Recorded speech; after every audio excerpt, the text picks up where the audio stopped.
Preppers versus homesteaders. It's on. Hey everybody, this is Michael with Asymmetrical Preparedness. A lot of people think that homesteading and prepping are two different things, which they can. They can be. Some people are just preppers, and some people are just homesteaders. But man, I'll tell you what, they go together like this. Because let me tell you why. One of the big reasons why.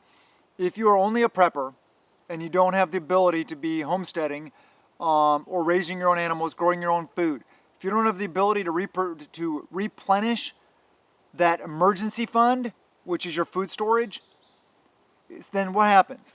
Say you're a super whammy awesome prepper. You have 2 years of food. Great. So a long-term event comes along, 2 years pass, you're dead. Why?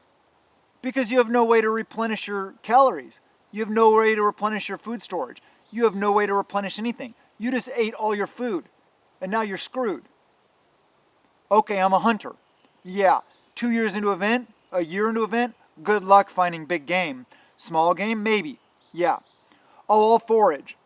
Okay, be honest with yourself. How many of you out there can forage to provide 100% of your calories every single day, day in, day out? You can't. I can't. Even if you're in a great location at the perfect time of year, you might be able to for a couple months. The idea of foraging, hunting, fishing, all those kind of things, that plays into adding to or supplementing what you're growing and what you're raising to hopefully meet most, if not all, of your caloric needs. Then your food storage is your emergency fund. If you're taking a little tiny bit out, little tiny bit out every couple days, every week, oh, I get it. I get it. A lot of us, especially starting out, my garden will not produce all the calories I need for my family. I get it. I know that. Even combined with foraging and hunting and fishing, I might be able to get there. I think I'd probably be really close. But I might have to use some of my food storage. So, but in an event, right now I can still go to the grocery store though. In an event, I'm not going to be able to do that. So, what would I be doing? I would be ramping up my garden. I would be getting chickens from the neighbors and from those neighbors and ramping up. I would be raising animals instantly. I would be ramping up my garden capability. I would be able to triple my garden very quickly. Within a week or two, I could triple my output and my capacity to garden. But that takes time then. You got to plant it, and then it's got to grow and all this stuff like that. Depending on the time of year, how long is it going to take to get there? I get it. So that's where your emergency fund comes in. So if you are a prepper and you really want to up your game, learn as much as you can about homesteading. Move rural. Buy yourself some property. It doesn't have to be 50 acres. You can homestead on 2 or 3 acres. Like I said, you may not be able to grow or raise all of your calories, but you could get pretty darn close. There's a lot of methods you can use that would help you get really close.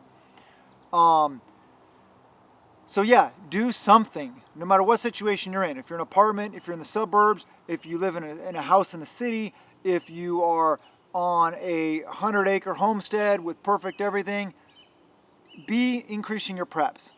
Be increasing your food storage. Be going that direction, but always be increasing your pack capacity.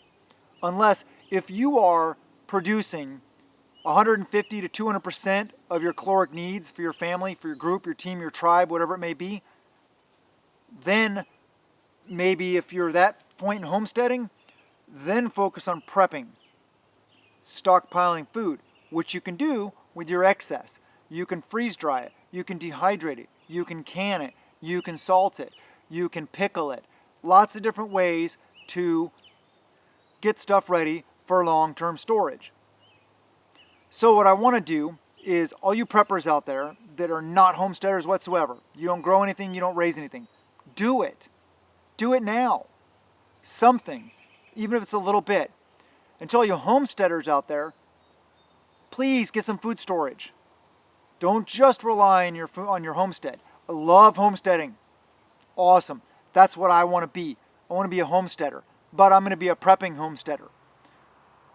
And that's what I encourage. I encourage everybody to be a prepper, but I also encourage everybody to be a homesteader as much as possible. I understand everybody can't buy rural land and go homesteading, but you can still grow some food. You might be able to raise some animals. I mean, shoot, if you're in an apartment, you can still raise those big Flemish giant meat rabbits in cages if that meets your dietary constraints. Or, I mean, chickens you can't really raise inside, but, you know, there's some things you can do. So think about that. I encourage all homesteaders to also be better preppers. And I encourage all preppers to be better homesteaders.